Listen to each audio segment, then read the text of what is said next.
All right, so now we can start our conversation. We have Dr. Mohit Gupta here with us.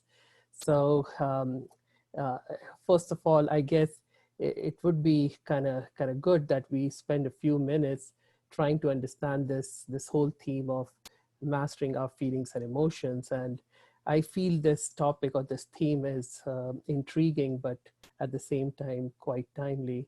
And I was wanting to know from your perspective. You're a doctor, you're a cardiologist, active in the front lines as well. How do you feel this topic is relevant, if you will, in these present times? Over to you, Dr. Gupta.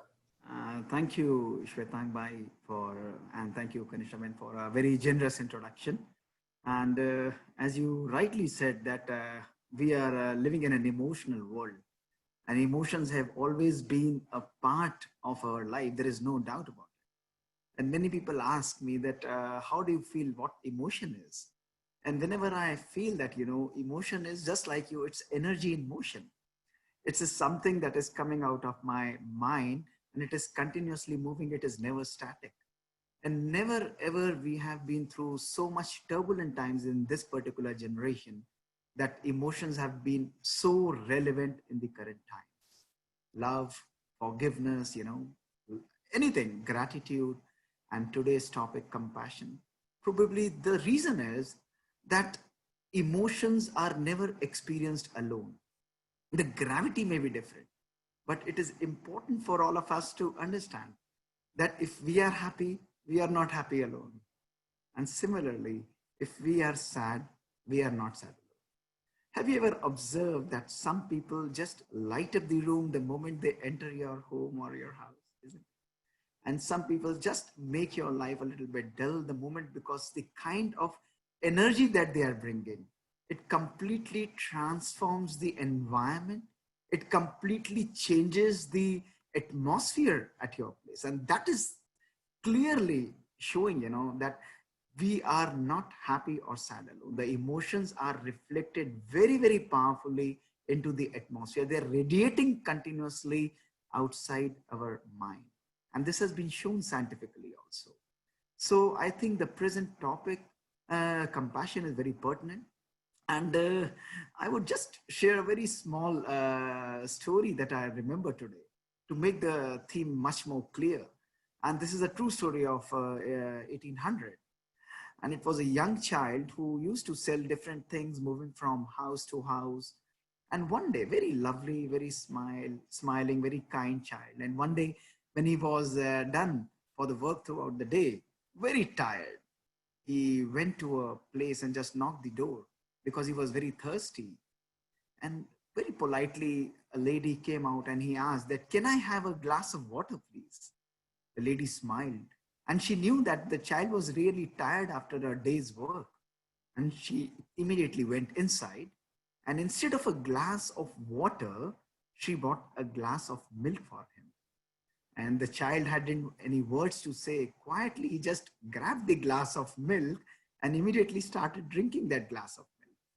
After finishing, he said that, "Can I pay you something for this, or what can I do for you?" She said, "No, you don't have to do anything. Our parents have taught us that for these things, you don't charge anything." And politely, he asked her to go. The child remembered that particular incident and went back. And decades passed by. The lady grew old, and one day she was suffering from a serious illness. She was brought to a big town and treated in a big hospital. And a specialist doctor was called because her disease was not diagnosed. And the moment he saw that lady, he could recognize that she was the same lady who gave her a glass of milk. And he quietly started treating that lady. After months of hard work, diagnosing and proper treatment, he was able to successfully do that. And when the time for clearance of the bill was there, and the lady knew that she's so poor, she may not be able to afford the bill of the hospital, that young doctor quietly asked the officers to send the bill to his office. And he wrote something on the corner of the bill and sent back to the lady. And lady with her, frightening hands, afraid that what would be the bill. She opened up, and just down to the bill, it was written, paid in full for a glass of milk. And the moment she saw that, the tears started coming out of, and she could remember that the boy was the same boy whom she had offered a glass of milk. And when I was going through this story, this is a story of Dr. Howard Kelly, one of the founders of John Hopkins Hospital, and a true story. And what it came to my mind is that while suffering is an integral part of our life, another another aspect of suffering is compassion, and both suffering and compassion are going hand in hand. So in present times, when we see that a small virus or has stricken all over the world simultaneously, it makes all the more relevant that while suffering is on a rise on one particular hand, with the equal power and more effect, even compassion is on a rise. Emotions, positive emotions are also rising. The feeling of gratitude, the feeling of kindness, the feeling of compassion. So we have to look and examine these emotions and actually become an embodiment, because whatever we do, it has to come back to us. You see that the boy was so gentle, so kind. He remembered and he practiced that particular act in as a gratitude towards that lady. So this is my thought, that emotions are very relevant. They have always been with us, and we are continuously like a lighthouse radiating the kind of emotions that I allow my mind to hold on. They are value neutral. They could be positive and they could be negative. If I choose negative things to enter my mind, I will become a lighthouse for negative emotions. But similarly, if I choose some good quality stuff, I can become a positive lighthouse. So it's all a matter of our choice. What I am trying, I'm choosing to take care, like a gardener, he's gifted a beautiful garden. And if he doesn't take care of what is growing in the garden, his garden could turn into a weed. And similarly, our mind, it can turn into a weed. But if he's choosing to take care of the garden, it becomes a beautiful garden. And similarly, like a gardener, we can also take care of the emotions that we allow to enter our mind and enjoy, make our mind a beautiful garden that is radiating peace, love, joy, and happiness to it. So that is Yeah. my take on that. Thank you. Thank you. This story that you shared and the analogy of the garden that you shared with us is a nice segue for us to go on to the topic that we have today, right? The overall theme is mastering our feelings and emotions, but the topic that we are exploring today is compassion, an antidote to suffering.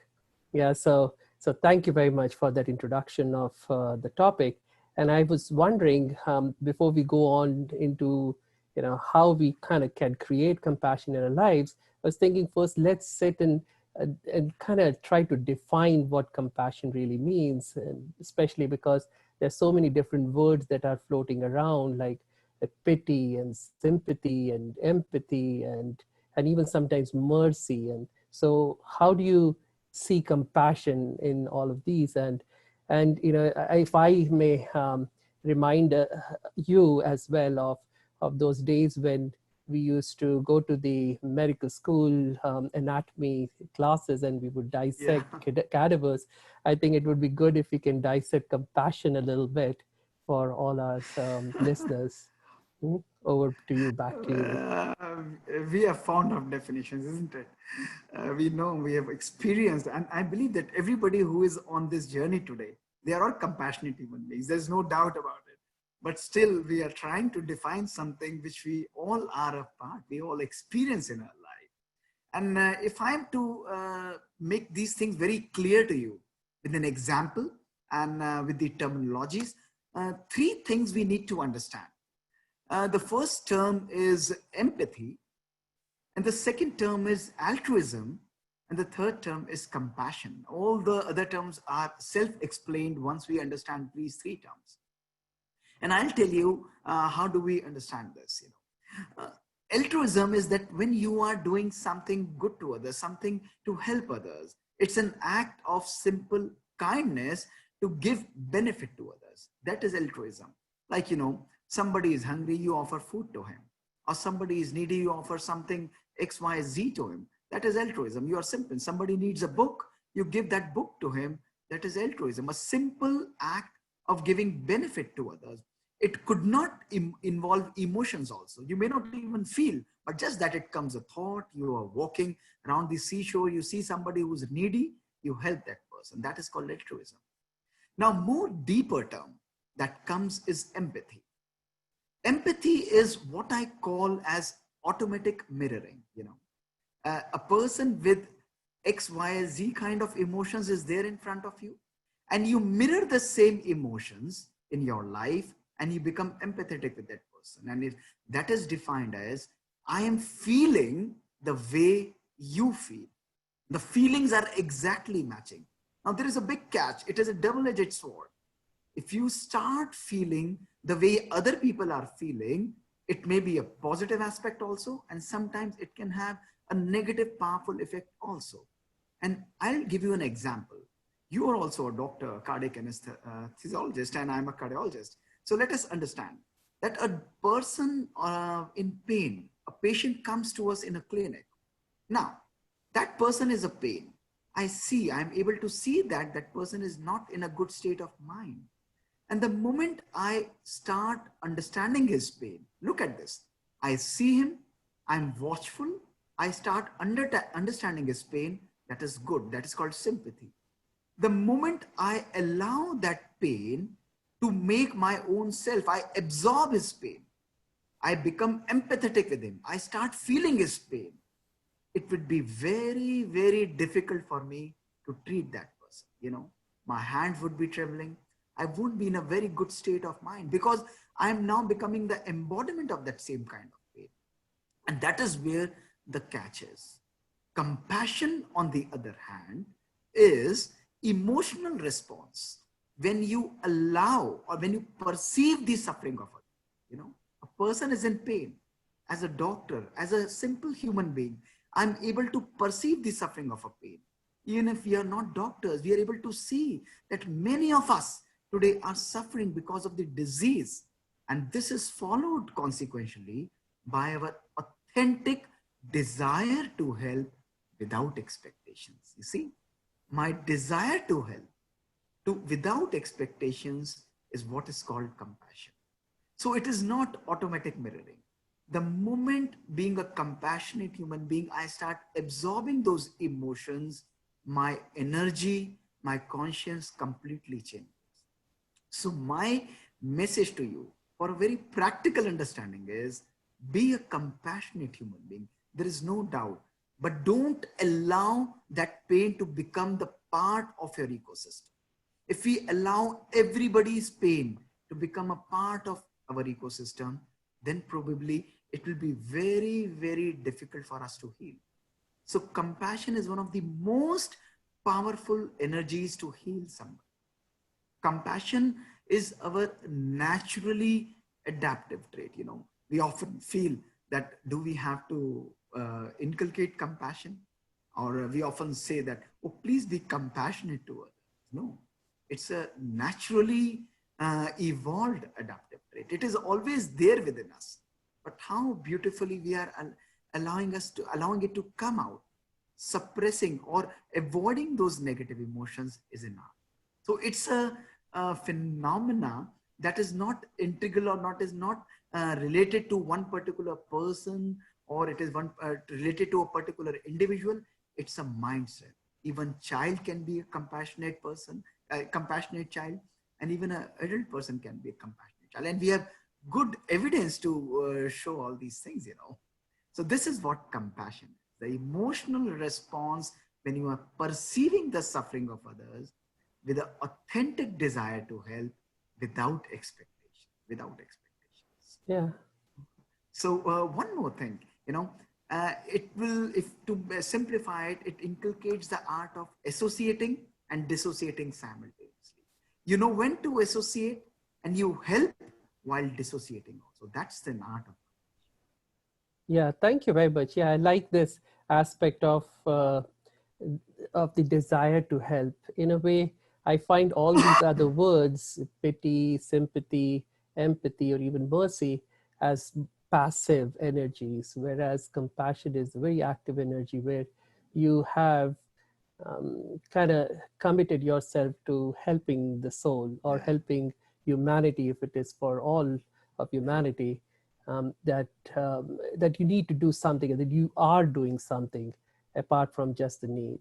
And I also, many times like to see these other energies as where we feel as if there is this dichotomy, we versus them, and or we higher than them or others, yeah, or someone else. Whereas when I look at compassion, it almost brings me to an equal footage, that I am a soul and so is the other person, and we are all created equally as images of God, if you will, yeah, and that I can only serve the other person unconditionally, like you said. Yeah, and I also, in a way, find it intriguing that the true compassion is non-selective. Yeah, like you said, it is not towards one person or few people. It is an energy that one creates for everything and everyone around. Yeah, so yeah. thank you. So, Yeah, yeah, yeah. please go ahead. So, as you very rightly said, that it's unconditional. There is no doubt about it. It is unconditional and it is non-selective. That is very, very beautiful quality of a compassionate human being. You cannot be compassionate to one person and you cannot be not compassionate to the other person. And one thing we all must understand, that the moment we think about compassion, the whole energy system, the whole energy changes, the focus changes from I, me, and myself to globally. The mindset changes from a limited mindset to an unlimited ocean, to the unlimited mankind. And that is where the power of the emotion lies in here. The energy of the emotion lies in it. It's not just for your own self, but when you are helping everybody in this universe, you become a very, very powerful and the elite energy. And that is why, in one of the studies, if you see, I was reading the literature by Charles Darwin, when he says that all of us are aware of this word, that it's survival of the fittest. But when you go into the deeper writings of Darwin, he very beautifully mentions that the races, the generations who survive the longest are those generations who are more sympathetic towards each other, who are more compassionate towards each other. And that is why he mentions that it's not survival of the fittest, but it's also survival of the most compassionate and survival of the kindest of the humans. That's beautiful. Yeah, I like it. From going from me or I to we. Yeah, We, that's what compassion is all about. Thank you very much. Now that we have understood what is compassion, I guess it would be kind of good progression if we move on to why being compassionate, right? And so, would you like to take us into that? Yeah, definitely. You would do something if it is benefiting you, isn't it? It is a natural emotion. Shwetank. If I practice any emotion, I would be doing it because I really enjoy it. I really love to become the embodiment of it. And this emotion is of no difference. This is carrying the similar importance. So let me give you a very balanced answer for this. Not only just because we feel good, a person, you are compassionate towards somebody. What is the kind of feeling that you have? May I ask you, Shwetank bhai, what would be the first feeling that you would have if you are doing something good, you are being compassionate to somebody? You feel good right away. You feel happy. That's it. That's it. Yeah. The first thing, without even showing the act of compassion, merely thinking about compassion starts making a difference in your life. That is what is important. That is the energy of the emotion. And I'll tell you why this happens. Because we are a conglomerate of 50 trillion cells. It's like a philharmonic orchestra. You have 100 people with different instruments and they're trying to play those instruments. Now, when each instrument is a capacity in itself, when they are playing their instruments, each instruments will play differently. But when a central command comes, and that person who is instructing those all people who are musicians, and he gives a central command, all those musicians start playing their music and it comes as a beautiful symphony. This is the power of positive emotions. When a central command goes from my mind, a thought, what is that command? A powerful, energetic thought goes to all the cells of my body, to the 50 trillion cells of the body, each cell individual in its own capacity, having its own reproductive, having its own digestive, having its own excretory system, all those cells behaving differently. The moment central positive emotional command goes, they start synchronizing, they lose their individual intelligence and start behaving in the same positive way. What does it manifest as? We start feeling good. That is very, very important. The studies have shown that the level of anxiety, the level of depression, the level of, the type of personality that we keep on facing in our life, that significantly goes down by almost 25 to 30%. If we are facing any disease, the speed of recovery of the disease, not only for our own self, the power to heal our own self, that significantly increases. This is the beautiful, this is called the research in the positive psychology. It's very clear that when they took the patient of burns, those individuals who are practicing compassion, they're able to heal themselves more beautifully, more powerfully as compared to those people who don't practice this. And third, they are able to manage those stressful situations in their life. We are always going to face situations. It could be in your relations. Look at your family. Each one of us who is there with us today, we are facing challenges from our family. What are the challenges that we are facing from our family? The differences in behavior. People are not behaving the way I want them to. And this is the the biggest problem that we face. Lack of compassion is what is destroying our relations. Lack of understanding is what is destroying our relations. The moment I'm compassionate, my relations with my own self and my family, they start improving. We face challenges from the professional life, our business, these are challenging times and we are continuously facing these challenges. All these challenges, we are able to deal with them much more beautifully once we are compassionate human beings. Similarly, challenges in our social life, from the government, from the nature, all these challenges we are able to face comfortably when we are practicing these positive emotions like compassion. So we heal ourselves better. Study from the University of Michigan, it shows that even the lifespan of those human beings who are compassionate human beings is longer as compared to those who lack compassion. And when brain imaging studies from the National Institute of Health, they were done, they imaged the brain of young infants, what did it show? That those children who are practicing compassion, those adults who are practicing compassion, they're happy centers of brain. They're happy centers of brain. Remember, not the pleasure centers. The happy centers of brain are excited continuously. They are hyperactivated. This is the power. And when I was going through this, I was wondering that why is it happening? Why is it happening? There's a very simple science to it, very simple. That anything that is manifesting as positivity in our life needs to affect our immunity, our stress hormones, and our inflammation. So what the studies have shown is very beautiful, a very simple example that I would like to see and ask each one of you to reflect right here and right at this particular moment. And this is a revealing study. This is a revealing study. So this was a study from the University of California. And they proposed that those people who are compassionate human beings, those people who are happy human beings, naturally their inflammation should be less, isn't it? And their immunity should be higher. So they started analyzing these individuals biochemically. But to their surprise, when they analyzed, the markers of inflammation were not significantly decreased in all the individuals who claimed that they are happy individuals. So they went into deeper details of those happy and compassionate human beings. Now, this was revealing.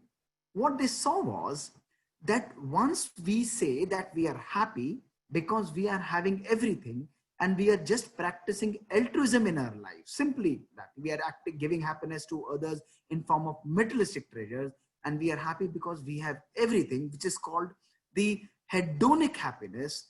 These are the individuals who did not have any decrease in inflammation. Now, this was very surprising.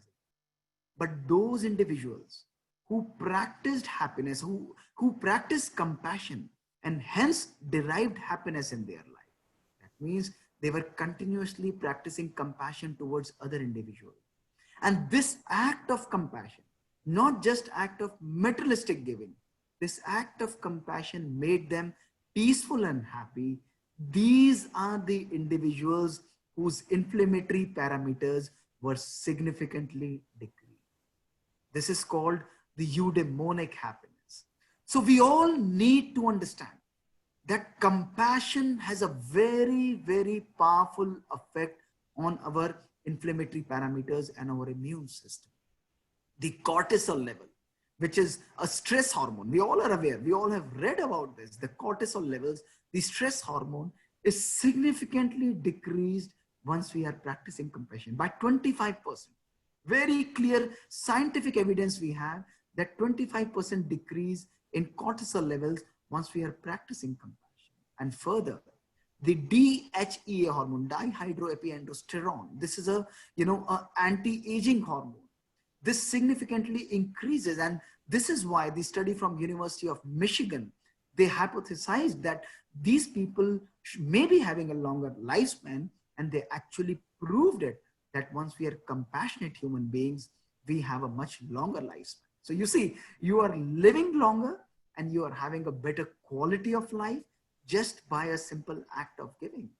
And if you permit me, Shvetank, I would like to show a recent study that was published. May I just share a screen? Sure. Yeah. So this was very interesting, This was a recent research that I've found. This was a research from the Harvard University, and this is called the Harvard Second Generation Study. And we have Dr. Robert Waldinger sitting with his wife right there in front of you, very happy and very peaceful. And what was this study? This was the longest longitudinal study conducted till date in this world, the longest ever study. And this was initially called the Grant and the Glueck study. And look, they tracked the emotional and the physical well-being of the two populations from the Boston. 456 poor men and 268 male graduates who were very educated. So one was the Grant and the other one was the Glueck group. Now, when they followed up generations after generation, generations after generation, they studied their emotional parameters, the physical parameter. They came to conclusion that in this 75-year study, there is only one secret to have a fulfilling life. Only one secret, nothing else. Rest all things follow. Rest all things. And what was that secret? Good relations. They don't just protect our bodies, they also protect our brains. And when you dig deeper into these relations, why a person would be having good relations? Good relations with your own self. Good relations in your family. Good relations with your society. Possible only when we are continuously, unconditionally practicing compassion. That's the key. Love, acceptance, and compassion is what should be the key of our life. So we must understand that in these times, all of us, we call it an emotional world. We are a gamut of emotions continuously throughout the day. We are going. If we want to have a quality life, if we want to get rid of anxiety and depression, if we want to have a longer lifespan, if we want our happy centers to be activated, not pleasure center. Remember, people often confuse pleasure with happiness. No, pleasure is visceral. Happiness is ethereal. You can experience pleasure by materialistic things, but compassion is something which is absolutely an eternal thing. So if you want to have that level of quality of life, we must inculcate or rejuvenate that compassion. It is always there in us. Remember, you don't have to search for compassion anywhere. It's always there within each one of us. We are naturally compassionate. We are naturally evolved and trained to be compassionate individuals. It's only a question of realizing and understanding its importance. Look at the energy that radiates from the other person, when you are compassionate towards somebody. He may not be able to give you something materialistic. He may not be able to pay you something for the act of compassion, but the blessings, the energy, the emotions that he is generating, every emotion that you are generating compassion, the emotions that he is generating from his mind are extremely, extremely, extremely powerful. They are showering like powerful molecules charged with millions and millions of volts of energy to make you happy, peaceful, and comfortable. Yeah. What we call as the energy of blessings that we get in. So compassion should be practiced. So true. Thank you very much. Yeah, I totally agree. See, in a way, now we are understanding quite a bit about positive psychology, especially in the West, if not in the East.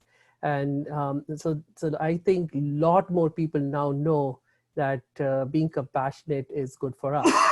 However, despite all of that, we still find it kind of difficult to be compassionate. And like you said, we don't have to do an act of compassion. We don't have to even try really that hard because we are inherently compassionate beings. Compassion. However, you sometimes see that children, for example, and you had mentioned earlier that even children can be compassionate, and I would say that Yeah. in fact children are more compassionate than us adults. Many times we lose that somewhere along the way. And I remember a story someone had shared of a lot of people sitting in a plane, and there's one small child, a baby, who starts crying and keeps on crying throughout the flight, and everybody is so upset because they have paid so much of money to be on that flight and to be able to get a good sleep or rest or whatever, read a book and so on and so forth. And they're fuming inside, they're not happy. But then there is one child who is about 4 or 5 years old, somehow comes out of his mom's lap, if you will, or the seat belt, or how he unbuckles himself, and then walks down the aisle over to that small child, that small baby who is crying, and takes out the lollipop that he has from his mouth and puts it in the small baby's mouth. So in a way, somewhere the child is experiencing compassion in such a natural, organic way. However, we sometimes find it very difficult. And I was thinking if you would like to say something about that, what has gone wrong, and why do we find it so difficult to be compassionate many times? Uh, Very simple, compassion is contagious. You see that once a single act of compassion naturally transmits or transfers to the other individuals more powerfully than even this little virus.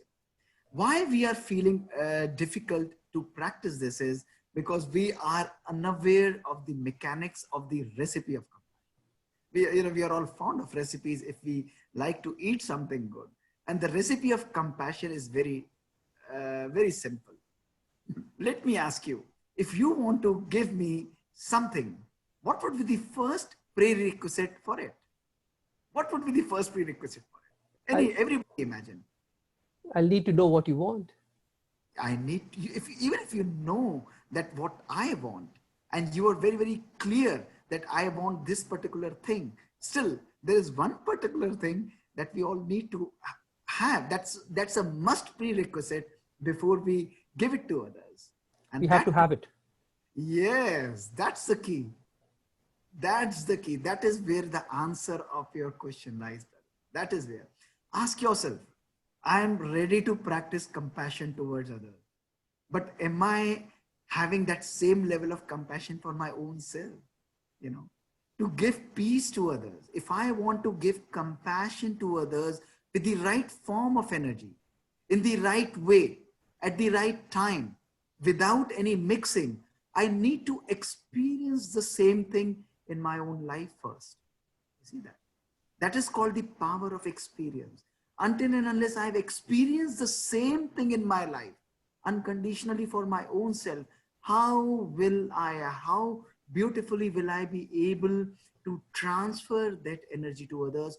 Very difficult and often not possible. So the biggest question that how to practice compassion is to start with your own self. To start with your own self. Brother, we must understand that 99% of the people in this world, they fail to be compassionate towards their own self. While continuously trying to practice compassion towards others, it is first very important to look into your own self. A compassion is a consequent of, is a natural, natural response of a clean mind, a clear mind, and a stable mind. You know, if we want to see our reflection in a river, what are the two qualities of river that we need? I want to see my own face in the river. I need to have only two qualities of the river, and I will be able to see my reflection. And those two qualities, the first one is the river needs to be clean. The water needs to be absolutely clean. If it is clean, I'll be able to see my reflection. But second is, it also needs to be stable. When the water is absolutely stable and clean, we are able to see our reflection. And emotions like compassion, happiness are absolutely the same. The moment I reflect into my own mind, my mind generating 50 to 75,000 thoughts in a single day, generating huge quantity of emotions, different emotions, one thought, one choice, one feelings, one emotions and behavior, and the whole life changes. 50,000 thoughts. Look at the quality of thoughts we are having. If each thought is filled with compassion, the energy of our mind, the clarity of our mind completely changes. Today, why the problem is having is that 95% of our thoughts are either waste, either repetitive, or either negative thoughts. This is National Science Foundation. This is the research from the Stanford University. So we need to understand, to practice compassion, we must look at the quality of our thoughts. What are the quality that we are generating? What is the power of thoughts that we are inculcating? And whenever we practice compassion, only four important things we have to look for. Only four important things. And let us reflect at each one of them in short, and you will see the whole thing will change. Let us create a situation. I am in real trouble. I am in real trouble. And I feel that somebody should really listen to me. I am feeling that pain and negativity. And you all start creating this particular situation. Now you are running from one place to the other, looking that somebody is there to listen to you. So what is the first thing that is required for compassion? The first and the most important trait, if we want to practice compassion, is to have, make ourselves available. Availability is the most important. Now the problem today why we are unable to practice compassion is neither we are having time to talk to our own selves. We are not even available for our own self. Look at this, 24 hours in a day, 1,440 minutes in a day, we are a gamut of continuously digital world. Like, we are pressing the accelerator of our life in the morning and sleeping in the night with the sleeping pill, continuously doing, transforming our lives from human beings to human doings. We were supposed to be in this world and we are doing. If we are not even available for our own self, we are not even available for the other person, where would we practice compassion? Compassion needs availability. Very, very important for us. Unconditional availability. When the person comes, talking to my own self, oh, something wrong has happened. Don't worry. Let me talk to my own self. These things happen. That is self-talk. I need to make myself available and start talking to my own self. And also, if somebody in pain who comes to you, talking to that person, connecting to that person, making yourself available is most important. continuously use this word, oh, I'm busy, I don't have time. A child comes, how many times in our family, a young child, a small child would come, oh, mommy, I have this problem. Do you have a minute for me? Oh, please don't disturb me. I'm very much occupied. Talk to me later. Without even understanding that what is the kind of energy he's bringing, under what circumstances or what situation that person is going, I don't have time. Delete this word from our dictionary today and right here. I don't have time is not, I have time for you. Maybe even if it is only for half a minute or even for 20 or 30 seconds, I have time for you. Come on, tell me, what is the problem? And the second most important thing to practice compassion is attention. Listening, people say listening patiently, listening peacefully is the gateway to compassion. Let us ask, when people come to us with problems, what is our response commonly? Even before listening to others, often we start explaining them, start even, sometimes creating that feeling of irritation, of anger, the kind of emotions that we go through. Oh, what is he speaking? Listening is very, very important. Yeah, art Before, of listening. yeah, art of listening. That is Yeah. very, we have to be mindful. We have to be mindful. Listen carefully what that person is saying. What is the emotion? Child would sometimes put his things very rampantly, very incoherently. It doesn't matter. We might need to organize those things according to us, but it doesn't matter. We must do it. Listen patiently. That is very, very important. We have to avoid multitasking. Sometimes what is happening, Shwetank, by today is that, we are talking to each other and then we have that mobile phone right here in front of you. Come on, you keep on speaking and I am continuously connected on data. The television is going. The quality of our conversation, the energy of our conversation, this is pure science now. Study from the US only shows that it goes down by 40% the moment we have only the smartphone which is present between our conversation. So compassion needs no technology. Compassion needs technology of your mind, not high tech. It is nothing high tech. It is only high touch what we need in our life. High touch is the way to heal others. That is very, very important. The art of listening. And the third thing is very powerful energy that we all need is accepting. People may be wrong. It doesn't matter. Accepting unconditionally. Accept being non-selective. कोई बात नहीं. It doesn't matter if you have done wrong. It happens with everybody. Accepting your own self. Most commonly, when people do wrong or people are in some kind of emotions, we start blaming people, situations for their plight. Remember, blame is a very, very powerful negative energy. Compassion and blame cannot go hand in hand. Even if somebody is suffering and it is because of some other XYZ person or situation, blame should not come as an energy in between healing. Why? Because blame takes away the clarity of the mind. The clear picture that we are able to see, it is taken away. What is happening today? You look at the social media, you look at the digital media, you look at the print media, you open the television channels, 99.9% of the times, there are very few acts of compassion, but continuously blaming each other for everybody's plight. No, compassion needs no blame. It means, because blame will always inculcate guilt. Compassion means accepting your own self. Compassion means accepting others. The moment I blame other persons, I maintain my sight into the situation, but we lose insight into the emotional mindset of the person. Very, very important for us to understand. We might be able to see the person, but the emotional insight that is must for healing,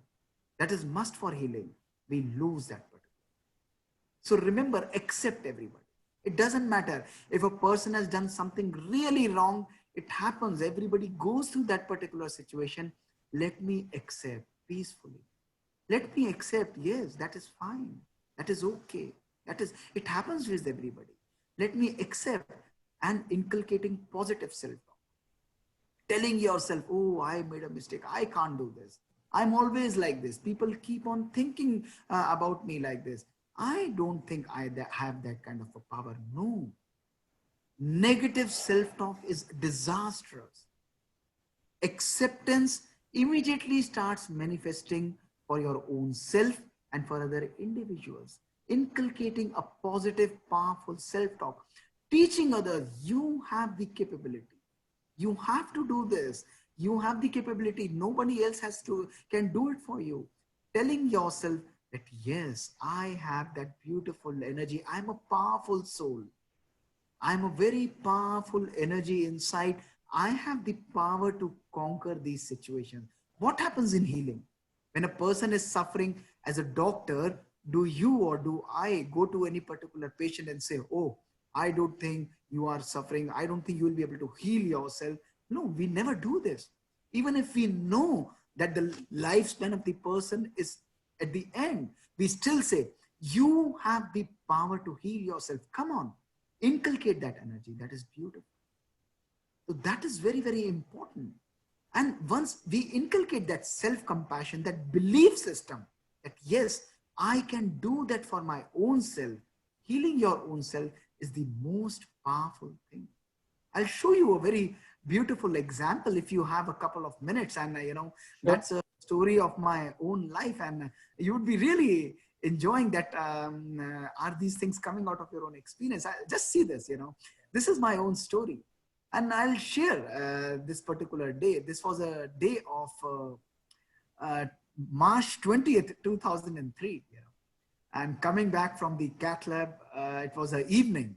And I came back and suddenly, I started having seizures and I became semi-conscious. My parents being doctors, I was left like fighting like a David and a Goliath, a classical color lithograph fighting a big giant. And I was rushed to my own hospital in 2003. And I was left with this huge brain mass in my brain. It was multi-drug resistant tuberculosis, All that thing came crashing down. 19 drugs, resistant to 18 drugs. I was gulping almost 14 tablets a day. It was a big ordeal. Continuously, I was having those tablets, not affecting much. And then you see, on June 15th, 2005, this was my final brain scan, and it ended up on a surgery on 20th June 2005. Surgery. And I was happy that, now the surgery has been done. What next? On January 2006, only at 6 months of follow-up, another mass, the old one was healed. I developed another lesion in my brain and the cerebellum. Now, doctors started saying that you're already on 16 tablets. I was sensitive only to one injection, amicacin, continuously injected every day with that toxic injection, affecting my hearing. This was not operable, and I was left with no options. I was wondering what I am supposed to do. I'm a doctor, I'm a cardiologist, I'm having the best treatment, best neurologists across the world are treating me. But I do realize that, old ways are not going to open the new doors. I really have to design something new for my own life. So what I did, I was in search of transformation. And I knew that if I want to heal myself, continuously just looking at the medical science won't help. So I took up to meditation very powerfully. I was practicing, but I made my belief so strong that this meditation is going to heal me. Nothing is going to happen to me. Continuously doing 1 year of very powerful, compassionate meditation, Raj Yoga meditation. Every day morning, getting up in the morning, having those medications, but inculcating my belief system, telling my body cells that you are absolutely fine. There is nothing that is going to happen to your brain. I practiced this continuously for 1 year. And what happened was, after 1 year, when this brain scan was repeated in April 2007, The whole mass from the brain had disappeared. Despite, I was having medications, and this meditation helped me so much. Your belief system is able to heal you. Compassion and these positive emotions are a belief that you inculcate in your mind. This is so much important for us to understand. What are these things doing? We are, while all of us are treating physically, we are giving tablets to take care of the emotional distress that people are giving. Remember that all these positive emotions are a natural consequence of meditation, of the positive mindset that we create in our life. These emotions give you the easiness in your life. And that is the power that each one of us have.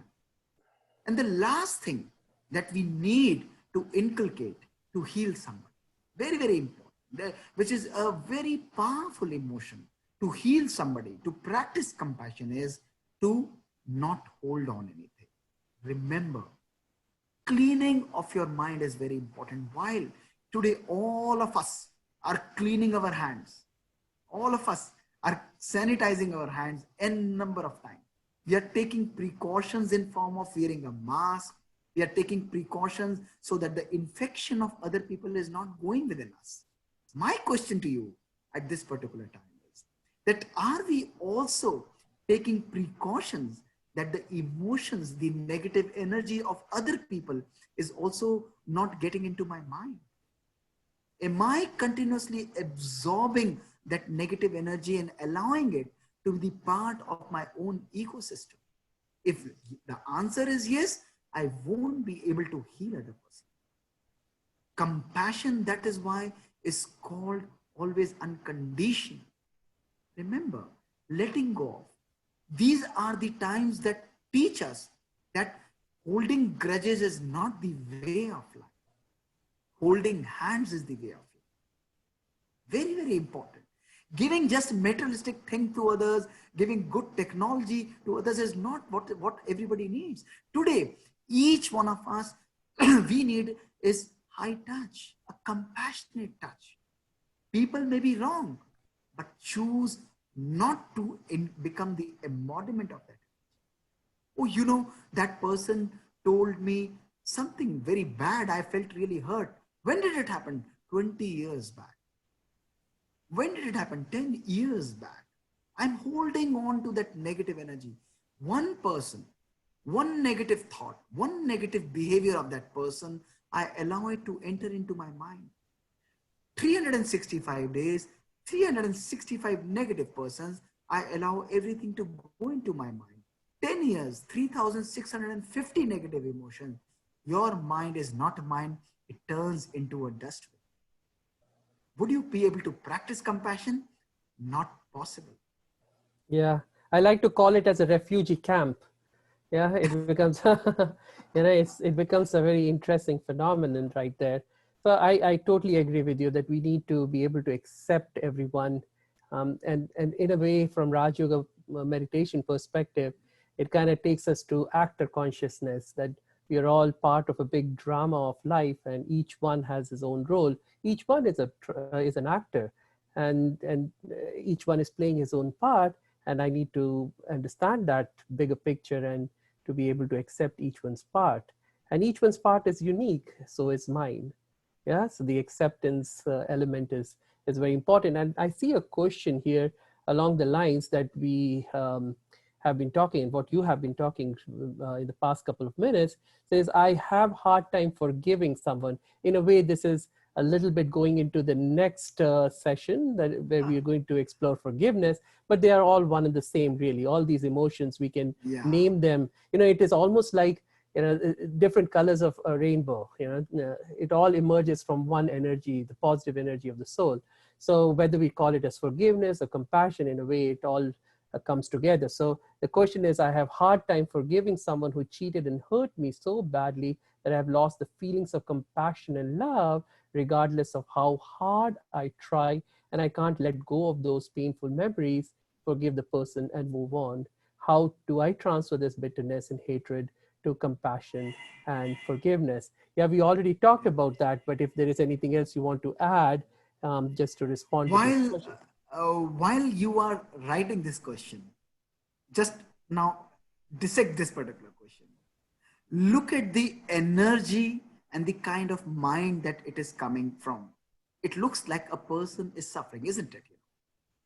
Inability to forgive other person is like punishing your own self for something that other person has done. You are repeatedly punishing. If that person has done something wrong 10 years back, your inability to punish that, to respond to that person or forgive that person, is like you are becoming the gamut of same emotions again and again. It's like you are giving the privilege of your life to be controlled by other person.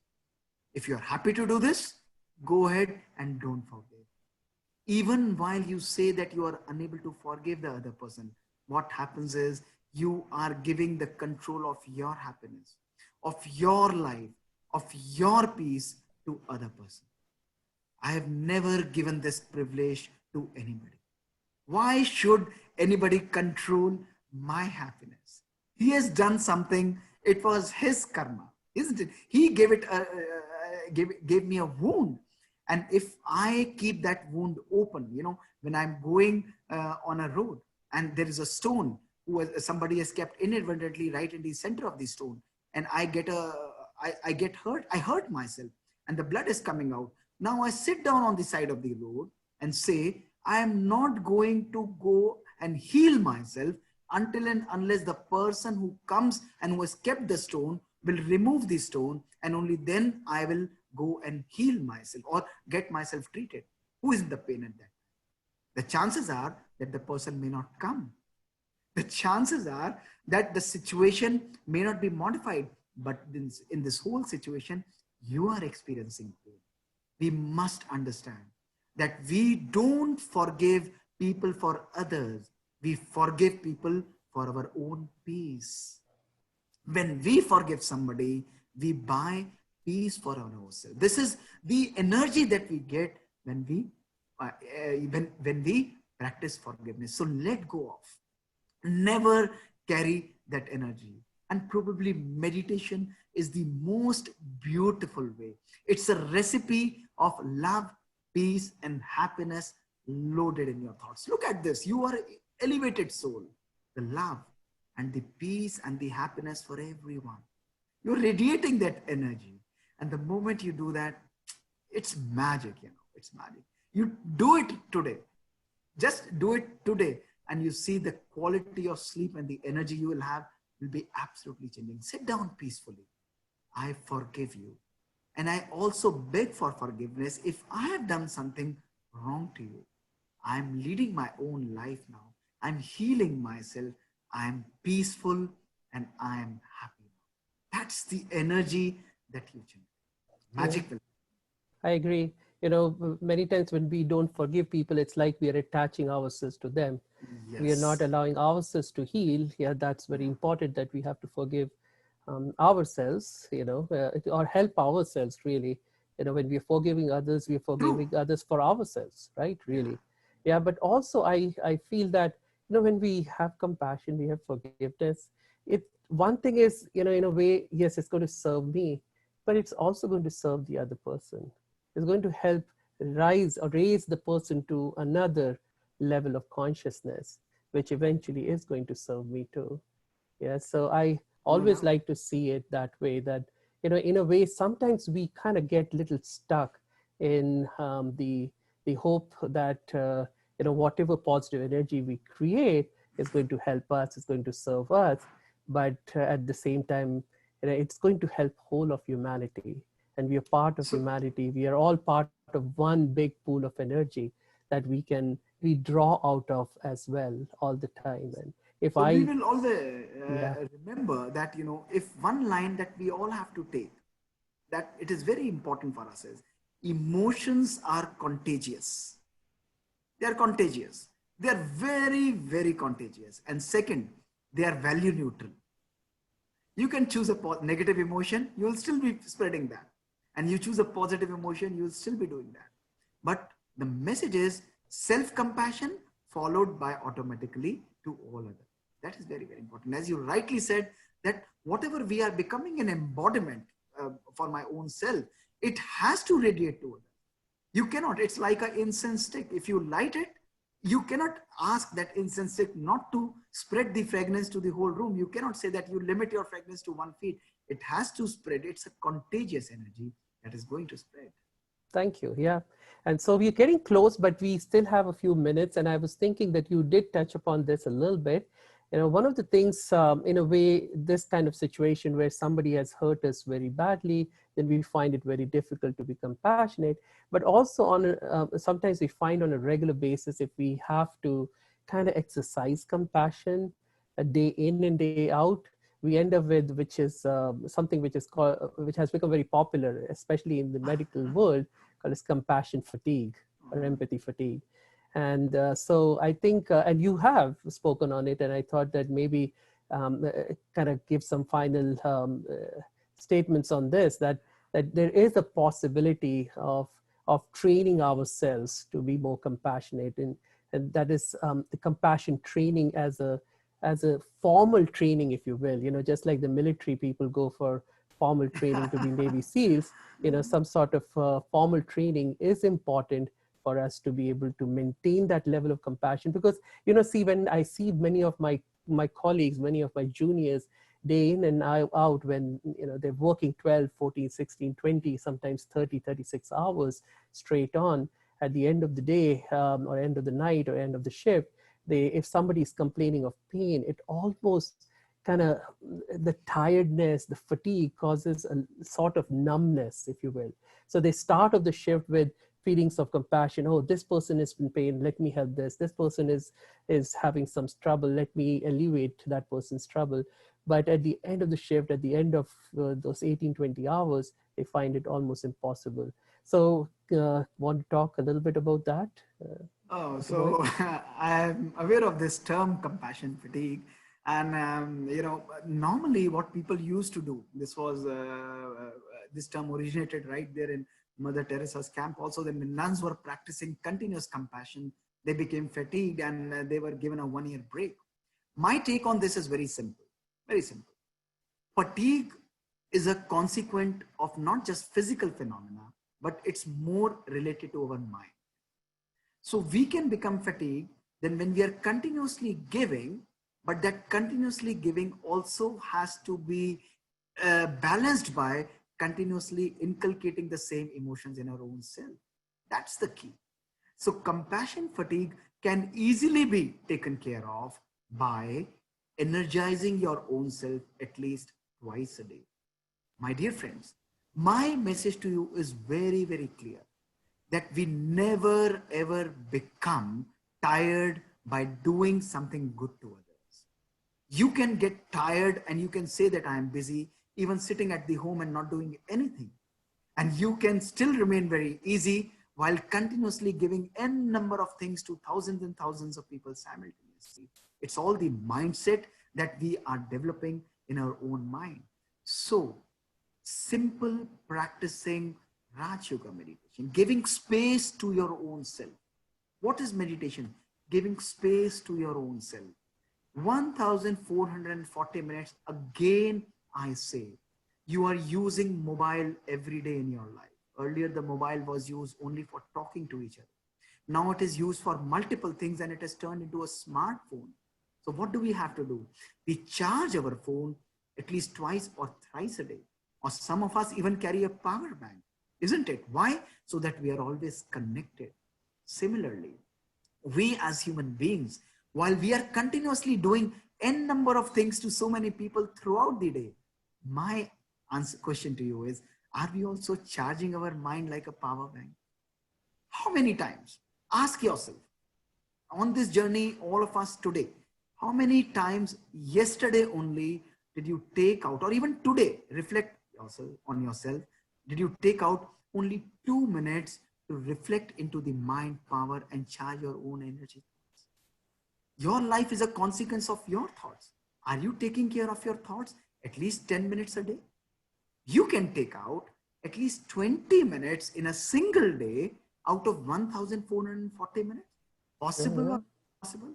Absolutely. It is possible for your own self, for practicing love and gratitude and forgiveness to others, for practicing compassion to others. It's not being selfish, it's just self care. Compassion fatigue is a term which is originated consequently to not taking care of your own self. That is very, very important. So that is what I learned in Brahma Kumaris very beautifully, practicing and energizing your own self before giving it to others. Thank you. Inculcating and becoming experience to experiential experience. You have to become an embodiment of same before you give it to others. So 20 minutes when you get up in the morning, please do it for one day. For guys in US, it's night and tomorrow morning you'll be getting, have a e-free good morning tomorrow. Just do it for one day. E-free good morning. No digital, no print media, no social media, nothing. Sit up, get up in the silence. Or know that searching for the mobile, where is my mobile? What are the message I have got overnight? It doesn't matter at all. 1 hour, it's absolutely doesn't matter at all. I'm having an e-free morning tomorrow. And practice love. Just be yourself. Plan. It's a beautiful day. I energize myself. I'm a compassionate, a loving human being. Yeah. Every person who is going to come, I'm going to give him energy. And second exercise, after which I'll stop, is today when you're going to sleep, right after a few hours, have a E-free good night for last 10. E-free. Please have a E-free good night. Sure. No WhatsApp good morning. Your conscious, subconscious brain are connected. Absolutely practice gratitude and be in silence. That's the key. And you see, magic will happen. Yes, thank you very much. Yeah, very much appreciated. One of the things that Raj Yoga meditation teaches us, that there is a source of compassion. There is this ultimate source of compassion, God, the supreme energy, the highest consciousness that we can also tap into as many times as we want. 24/7, that source of energy is available for us. And in fact, we can kind of create a constant source of flow, if you will, from God towards us, and fill our inner resources with compassion. And then we will be available to serve everyone with compassion, as much as people want, as many times as they want, whenever they want. Yeah, right? And so I guess we are almost at the end. I really want to thank Dr. Mohit for such wonderful conversation that we had together. So now I'm going to hand this over to Dr. Kanishta.